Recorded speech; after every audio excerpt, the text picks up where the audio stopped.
এগুলো দেখো টক পালংয়ের বীজ, এই যে এগুলো সব বীজ।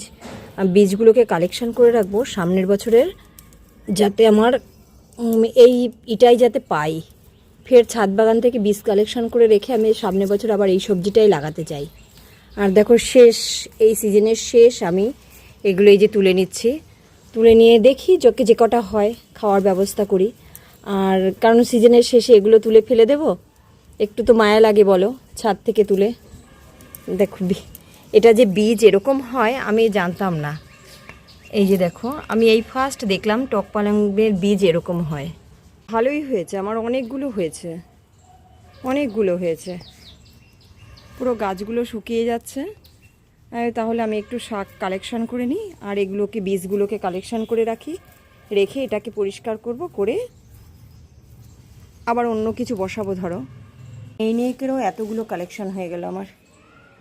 দুই একটা পাতা একটু ফেলে দিতে হবে, এটা এটা এটা